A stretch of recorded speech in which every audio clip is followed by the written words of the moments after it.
Today on Career Growth Made Easy, we're going to check your progress. But did you know there's at least two types of progress when it comes to your jobs and careers?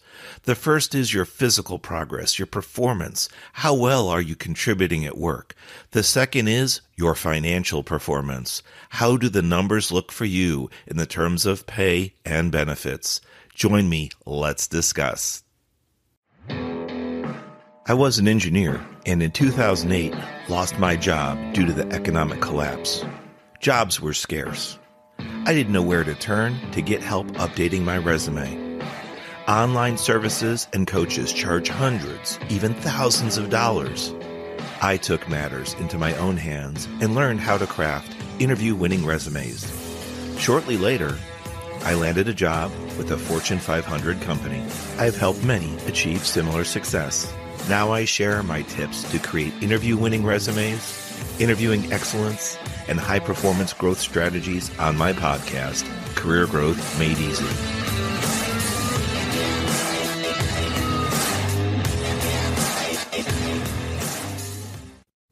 Welcome back to the Career Growth Made Easy podcast. I'm your host, Craig Ansell, and I'll be with you as we roll through episode 182, How to Check Your Progress. Da-na-na!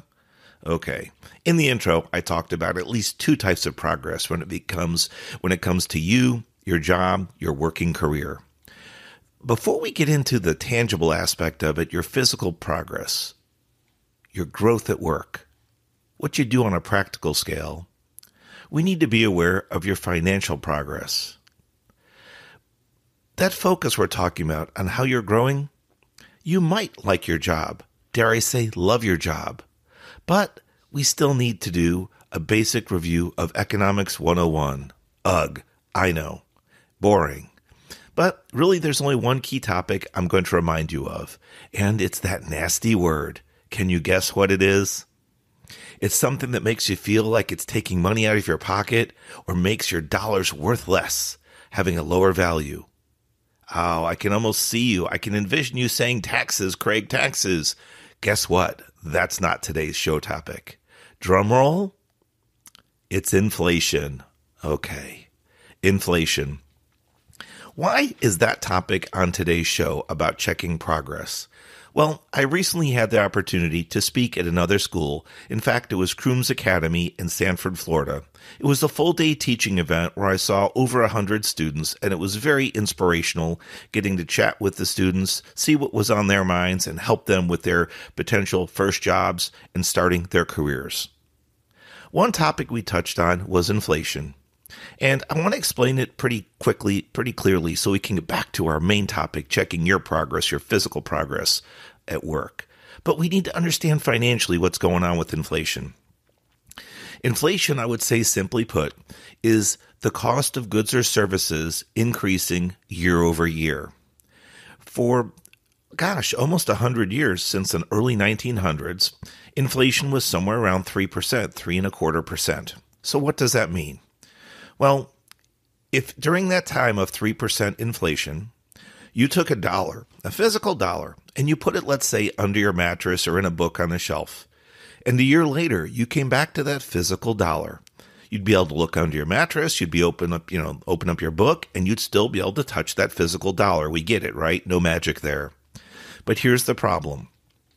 The year that you put that dollar away for storage, for safekeeping, it was worth $1. It had 100% of its value, okay? With inflation being around 3% in this example, that dollar you took out a year later, now inflation has occurred.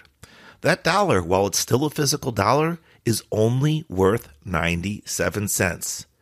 Kind of hard to understand, right? It's almost like a small piece of it has been bitten off the dollar. To explain it, in reality, let's say that you could buy a soda at a store the year prior with $1. That included tax. You walked up, you gave your dollar, and you got a soft drink. You got a soda, or in my case, an iced tea. The following year, you take that dollar out from storage like we're talking about, and you walk up to the store, and you go to buy that same drink. But this time, it's $1.03. While it's only 3 cents more and you reach for some change or an extra bill in your pocket, the point being here is that dollar did not buy the same product or service it did the year prior. So what we're saying is it's still a physical dollar, but that dollar has less value. I hope that makes sense. So how does inflation affect us?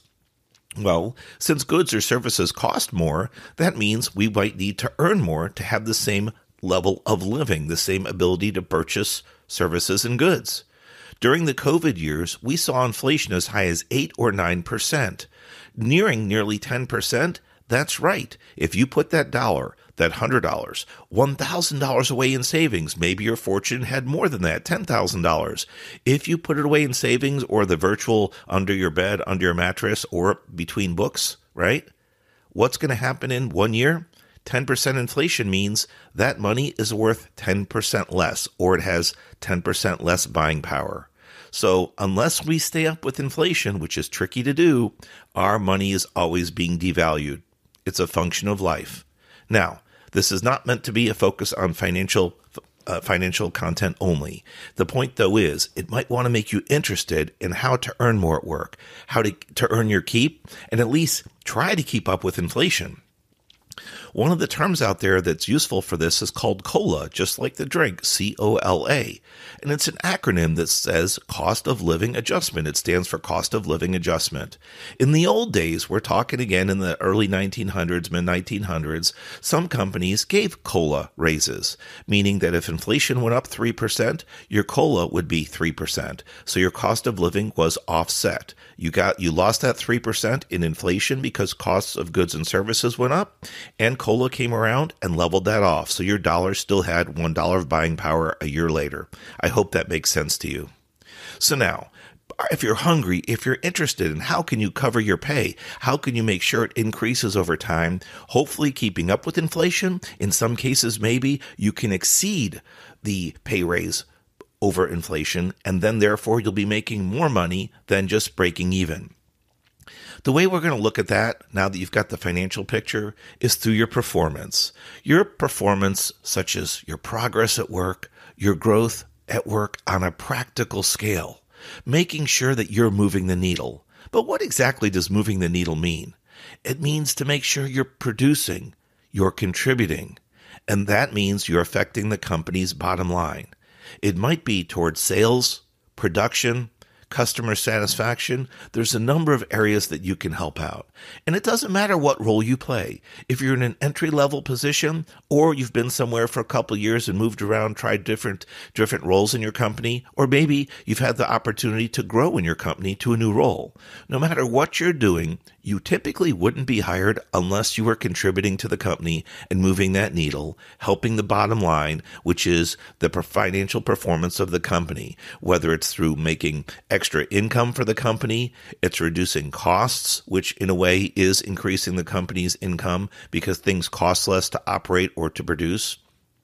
Or it could be in customer service or working in, quality control, With that said, if you reduce quality incidents, you'll have less returns.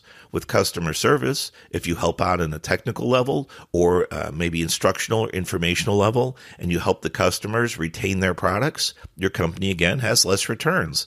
It may not be for the reasons of a defective product. It may be that product is technically difficult to understand, and although the instructions were written and maybe online, including videos, that you need to give a helping hand. No matter what role you play, you should be providing value to your company.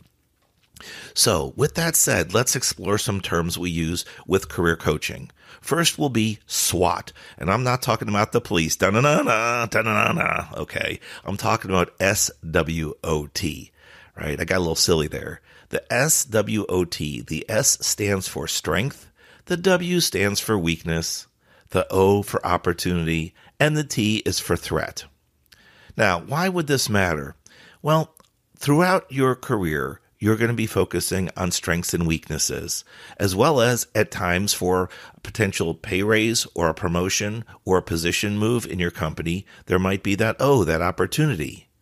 Then comes along times where you've spotted an opportunity, you're focused on it, and you're ready to make a move, to apply for that promotion, to apply for that managerial role. But then, unfortunately, some of your colleagues that you've worked with for years are applying as well.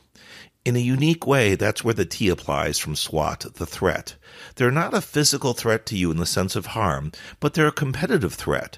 And that's why we use these little acronyms to keep us motivated during our jobs and our careers, and as we search out to see where is it the place we're going to end up, where is it the place we're going to land and feel comfortable. So going back to the S for strength, all of us have at least one strength, and you should know what that strength is. I do recommend keeping it polished, keeping it strong, but not putting a lot of effort into it, because here's the key trick. If you were to get, let's say, out of a grade of 100, if you were to have an 88 or a 90 for a strength assessment on one of your abilities, and you worked on it and worked tirelessly and stayed up late and listened to great podcasts like this one, you've gone online and studied YouTube and TED Talks and all this great stuff, polishing that strength from an 88 or a 90, you might get a half a percentage point or 1 point of increase as far as recognition. It could let you down. It could disappoint you. So don't focus on that strength. Just polish it gently. Make sure it stays sharp. Focus on your weakness. Weaknesses can come from your performance reviews. It can come with working with others if you have a mentoring or coaching program within your company. Or you can work with other like-minded people outside your company and learn about what they do, what strengths and weaknesses they're willing to share with you. And that might help you unlock what some of your strengths and weaknesses are if you can't see them. From there, like I mentioned, think about professional growth. YouTube's a great place, podcasts another, TED Talks if you're not familiar, books, still we have hardcover, softcover, even online books and ebooks, as well as audiobooks. Then there's a great resource I found over the years that might help you out, and it's edx.org. This is something really awesome. I believe it was something that Harvard and some of the other schools put together to offer free education online. You heard me right. Free education online. And it's quality education. They wanted to make education available to the masses, and they did this through this edx.org platform. But realistically, talking about today's show title, How to Check Your Progress. There's the financial side. You should be hungry. You should be aware, cognizant of what your pay is, what your bills are. Maybe we'll do a future episode about budgeting and understanding your income versus your outlay, right? Income versus your budget, what your spending is. But really, it's about yourself growing. When you grow professionally, you grow personally, I believe. And so by getting a better education, it may make you more capable, more competent to move up in the future. And those were some of the areas we talked about. So what is this all about, though? Well, when I coach with resumes as well, I use a tool out there, and it has the acronym WIFM. You might have heard of it. And WIFM is what's in it for me. When I talk about that, it's not about what's in it for you or I. The resume is already about each of us. So we don't need to expand more on what's in it for me. I flip the view. I use the WIFM in my training sessions as the opportunity for people to think about what's in it for their employer, from their employer's point of view. Why would we want to do this? By flipping the tables, we no longer make it about ourselves, but about those people that have hired us or potentially will hire us. I'm sharing that WIFM statement with you because in the event that you didn't understand my move the needle comment earlier, how you impact the company's bottom line, you can use that WIFM statement backwards, thinking about what's in it for me, but for your employer's viewpoint. Put yourself in their shoes to see if they feel you as an employee and their team is contributing and providing value for the pay that you're being offered. That might just give you a different viewpoint on things and help you understand what employers look for. Go back to when you got your job description or you applied for the role.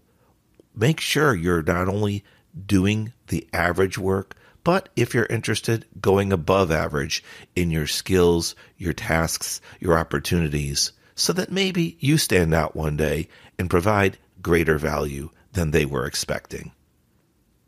Now, let's talk about your satisfaction at your job. If you're not happy, why? If you're not growing, why? Think about it. Are you not happy at your job? Are you not happy with where you're working? Why is that the case?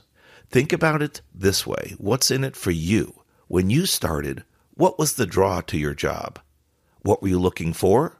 Did you achieve that and now it's become boring? It's become average? Or did you never achieve what you set out to do and maybe have to reset your sights and your focus? From there then, once you've met your requirements, met your goals, and you've met that progress check, let's say, find out what's going to drive you forward, what interests you today. What got you here won't get you there. And that's an old saying. So thinking about it differently, wherever you've come from to now, that is your point of progress. But it doesn't mean performing the same way, doing the same things, the same old tasks, the same old routines will get you further. So why, if you're not happy, are you still doing what you're doing? That's kind of a real reality check there. Why, if you're not happy, are you still doing what you're doing? When we talk about a progress check, we need to make sure we're happy with what we're doing. We enjoy what we're doing. We feel we're contributing, maybe giving back to your company, giving back to society, giving back to the community. It all depends where you work. On the other hand, though, what if you're not growing? Why is that? Is your employer not offering growth opportunities? Have you not sought out those growth opportunities? Maybe you weren't aware of those opportunities. Just some food for thought as we get ready to close the episode. Regarding this episode, though, financial stability, financial awareness was the first part. The second was your personal performance, your progress at work. How well are you doing? And can you see the difference of who you were from 6 months or a year ago to today? If not, take stock. Take inventory in who you are. Do that little analysis, that SWOT analysis, SWOT. Check out your strengths. Work with a friend, a colleague, a family member, a fellow student, and ask them what they see in you for strengths, as well as weaknesses. It might surprise you. You might become a little defensive, which is human nature, but just resist the urge to speak, to be defensive, and just let them talk and explain what they see in you. That might open up some doors.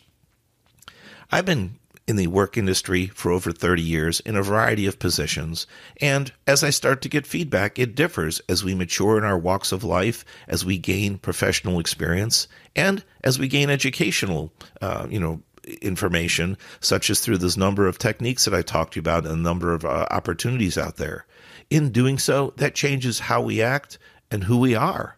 In our core, we're still ourselves, but we're growing, we're adding knowledge, we're adding wisdom, and so we have more to offer society, more to offer our personal lives as well as professional.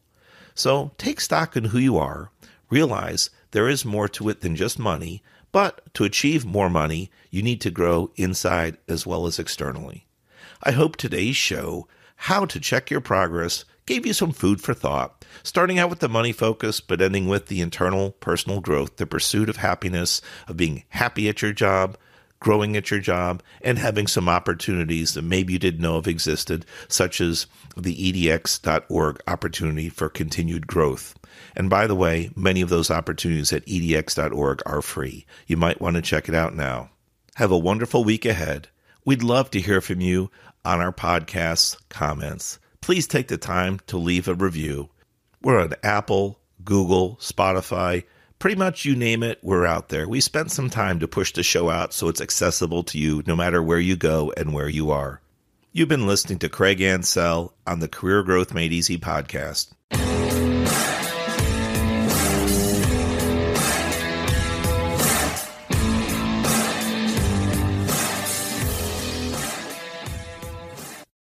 Thanks for watching. If you've enjoyed this episode, be sure to subscribe to our channel. New episodes every Monday. In the meantime, why don't you follow us on social media at Craig Ansell on Facebook, LinkedIn, and Instagram. To book a coaching appointment, download our free guides, or join our email list, check out the links in the description below.